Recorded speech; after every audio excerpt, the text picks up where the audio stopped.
Yo, what's up? It's me again, Mas Kenyas, Genix TV. May reset tayo ulit. Ayan, syempre, puro reset. Dalawa, pero ito, 59 big valve. 99 lang daw yung sagad. Taga-kamayan to. Ayan sila, sir. Shoutout ko na sila. Pero ito yung video natin. Itong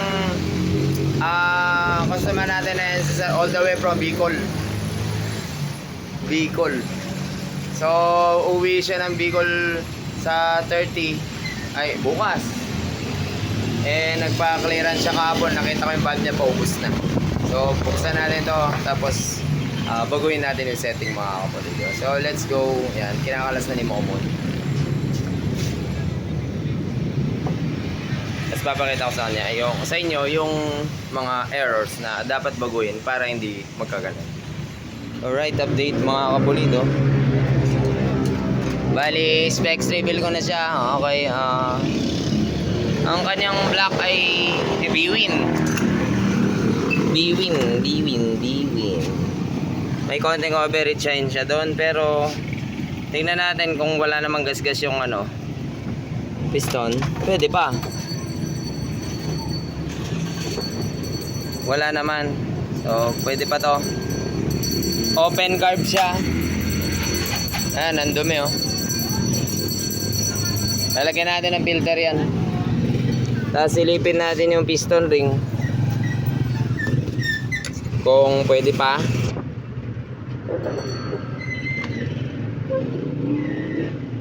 Halos bagong gawa lang yata. Napakalinis pa eh. Sa kanyang bore. Bali, anino lang naman yung overheat sign niya. May manipis na siwang, pero pwede pa.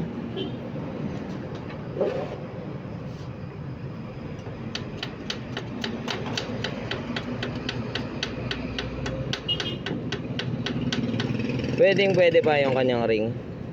Tapos dahil ganito, steel bore siya, para makadagdag tayo sa lubricant. Ay, basag yata. Ay, hindi. Okay. Kala ko basag yun ha. Parang may guhit eh, pero hindi. Tips lang, pag nabasag ito, magba-blow by ang motor. Maglalabas yan ng langis dito sa ating breather. Lalabas na langis yan kapag kabasag to. Para lang sa kaalaman. Balik ko muna yung piston ring. So, dahil steel bore siya, wala naman siyang guhit. Medyo mahabang oras ang kakainin kung pupunta pa ako sa machine shop para ipatorno, lagyan ng guhit. So, ang gagawin ko, lalagyan ko na lang ng butas. O baka umiyak yung mga basher na hindi alam yun, no? Marami pong gumagawa ng ganyan, nilalagyan ng butas to. May kagandahan po yun. Yung iba kasi, may mga nakita ako nagbutas ng ganun, nag-comment sila na ay bababasag daw, ganun. So depende po yun. Depende sa diskarte ng mekaniko. So ox pa tayo dito, ring okay pa. Hindi naman siya nagasgas. Okay pa siya. Okay pa. May konting overheat sign na yun.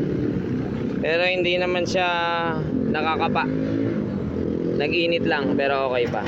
So ito na yung pinaka main reason kung bakit sinabihan ko si sir kagabi nung nagpa-clearance siya. Ito yung nakita namin. Ayan, yung kanyang valve. Kaka-vlog lang ng isang araw, di ba? Yung natakasan ng ganto. Dahil nasagad na naupod. So pag naupod yan, tatakas ang retainer. Yung valvula tatakas sa loob. Yari na yung kargang yan. Pabiyahe pa siya pa uwing Bicol bukas. Baka maubos. Baka tumirik pa siya sa alanganin, mga kapulido. Tapos yung kanyang cam ubos din. May dahilan po kung bakit ganyan yan. So mamaya baklasin natin yung cam. Babaklasin ko na pala ngayon.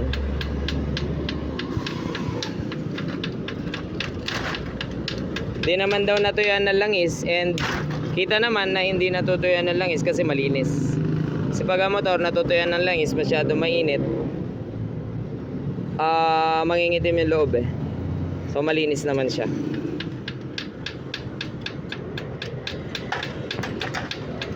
Opya. Ito nga puller ka naman. Kaya ang puller natin, hindi ako makatayo. Vlogger mechanic eh. Alright. So pagka na-okay yung cam mo, automatic, ma-okay din yung rocker arm. Ayun. Kitang kita ba sir ang tinutukoy ko sa'yo kagabi? Para yung ngisi ni sir. Yan yung sinasabi ko kagabi sa kanya. Nasilip ko kasi to habang nagpa-clearance kasi siya kasi may tumutunog daw.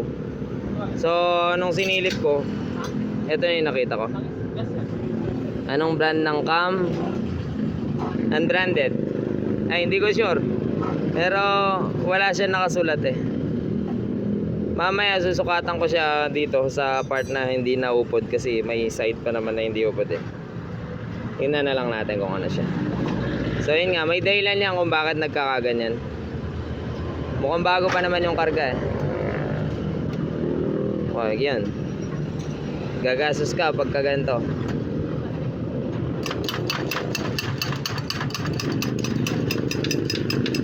Siyempre, kapag ka na-okay yung cam, yung rocker arm mo, ma-okay din yan. Automatic yan. Ayan o. Exhaust. Intake.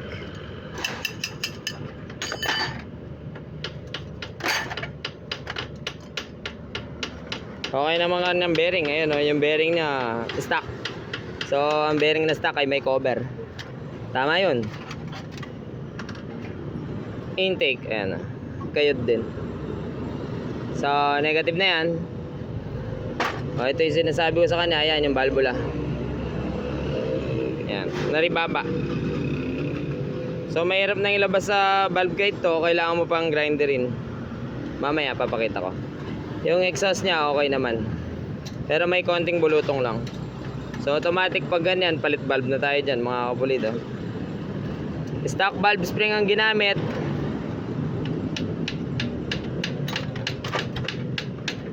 Pero, pwede kang gumamit ng stock valve spring kung mababa lang yung lip. Pero kung mataas yung lip, hindi ka pwedeng mag-stock valve spring. Kasi, kapag ka mataas yung lip, tapos yung stock valve spring, nabibid ng sagad yung valve spring natin. So pag sumagad yung valve spring, maiipit na sila lahat. Yung lahat ng coil magdidikitan na, hindi na iikot yung cam. So mapipilitan na lang siya na umikot dahil sa timing chain. Mauupod lang siya tuloy-tuloy. So yun, mamaya kalisin ko, tapos gagawin natin mga kapulido. May bibili lang akong pyesa dahil kailangan nito ng valve. Wala akong stock eh. Alright, so dito na tayo sa kanyang valve. So ito yung exhaust valve niya. Dahil medyo napuwersa rin yan, hindi rin siya makalabas. So hindi makalabas yan. Yan hindi naman siya mukhang wasak, pero may konting rebaba, pero hindi rin siya makalabas. So may kailangan pang gawin dyan para mabunog. Itong intake ang malala, ayan.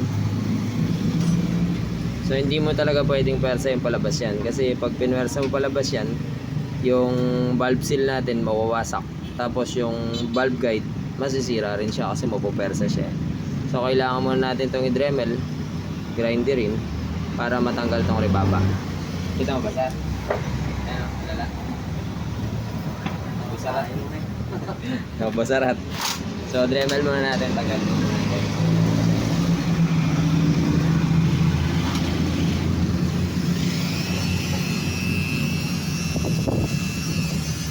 Nakita ko sa inyo.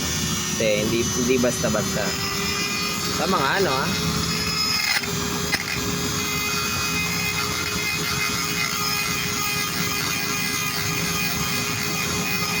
Yan, kailangan mo ng grinder rin yan hanggang umipis ulit.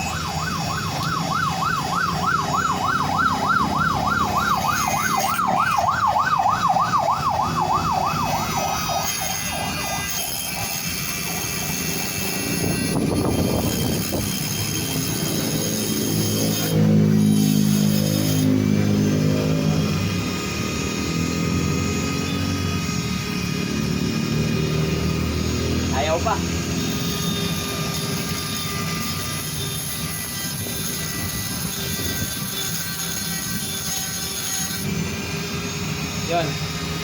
Mabas na. Exhaust, kailangan din buwasan konti.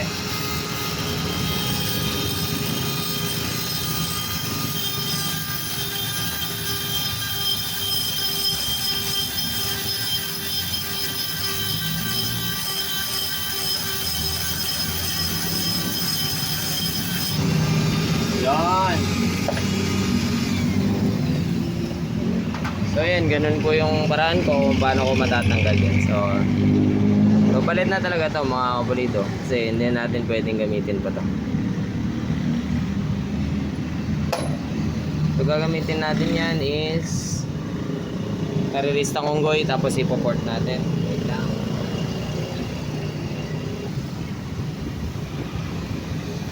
Kariristang unggoy tapos yung kampala niya sinukat ko dito pero medyo bawas na, 6.4 ang nakuha ko. Tansya ko siguro mga 6.5 or 6.82. Pagka ganun na yung camlip mo, may para-paraan na yan sa ano. Dito medyo tatabas tayo kasi konti lang yung natabas. So yun lang. Tapos valve spring tayo 2.8. Salba ka na mga kapulido. Tapos to lalagyan ko lang ng butas. Daanan ng langis kasi plain siya. Lubrication, dagdag lubrication, iwas overheat yan. B-Win pala to. Yun good, so lilinisin lang na yung moment to. Tapos aasintahan natin yung bagong cam ay bagong valves. Okay. Valve spring mo nalina na. Alin mo pa rin, grinder na pa. Alright. Hindi na ang shaker, linis. Tapos linis. Sobrang pa rin tagas, so gawin na rin natin yan. Tumatagas siya dito.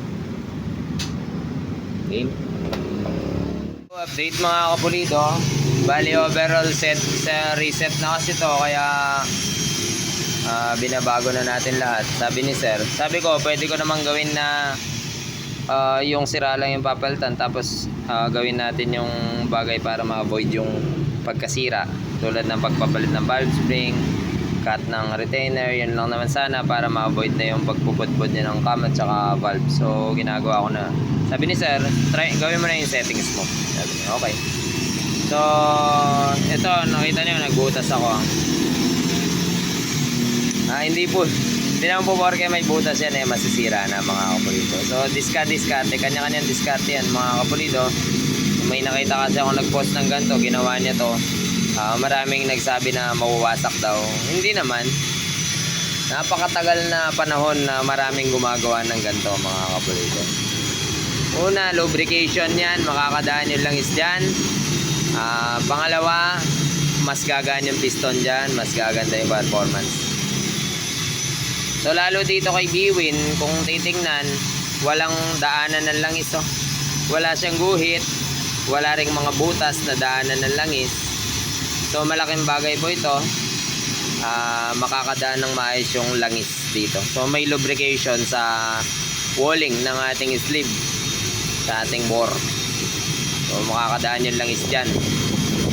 Magandang bagay po yun. So, tapos gumaan pa natin piston.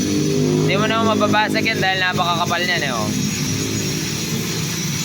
So, hindi yan mababasag mga kapulido. Sa race bike, mga race bike, napakarami, malalaking butas. So yung 2-stroke, napakalalaki ng butas ng 2-stroke pero hindi naman nababasag, diba? So tips lang. So dito na ako sa kabila. So ipapakita ko sa inyo kung bakit kailangan natin gawin yan or ginawa ko yan. Tingnan nyo yung JBT. May guhit, diba? May daanan ng langis.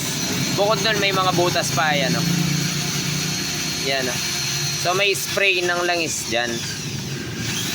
Nagdi-distribute siya ng langis sa ating liner, sa walling ng bore. So lubrication yan. Chrome bore o steel bore si JBT, meron siyang kanal na ganyan. May distributor ng langis. Ayan, dami ng butas, oh. So yun, diba? Tips lang na. So naka-ready na. Valve spring gagamitin natin, Sun 2.8.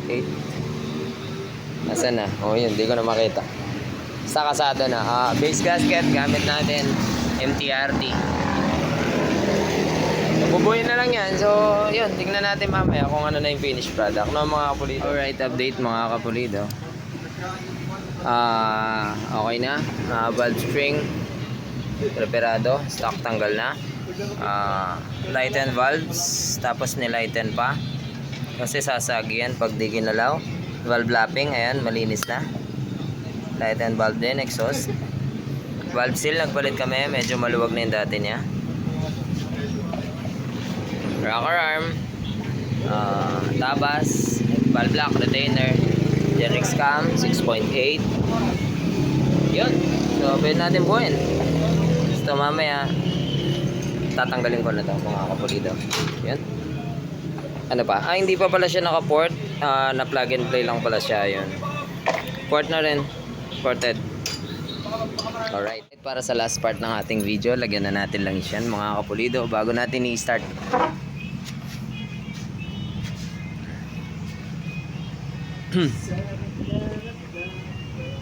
Motol. So, pag advice lang, pag nagde-drain kayo ng bagong karga or nakargahan siya noon, mas maganda i-drain nyo dito tapos i-drain nyo pa dyan. Nakita ba? Yan. So, kadalasan po yung duming nakakapasok dun sa ating strainer ay naiipon dun, lalo kapag kinargahan siya. Yung gasket iba, yung ibang gasket ng base naiipon dun, nakakapasok sa loob. Hindi naman lahat na natatanggal. So yun, minsan nagkakaroon ng barayan mga kapulido. So test lang natin kung dudura na to. Tapos yun, okay na ang ating content. Yun o. May dura kasi, nilagay ko na kanina eh. Yun lang isa eh. Pero hintayin natin yung malakas na dura. Pag bumamba na yun lang isa, tumutunog na. Yun. Ingay pa ng compressor. Yun na, napakatahimik na niya. Napakaingay niyan kanina, kagabi. Talagang malagitik siya. So, totoo na lang kami sa kanyang gilid kasi pinaltan na rin namin ang pulley. Pero second hand lang kasi wala akong brand new. Tsaka budget need. So, ito po yung sa gilid. Yan. So, test drive ko lang. Tignan ko kung mapapasagad natin tong guhit. And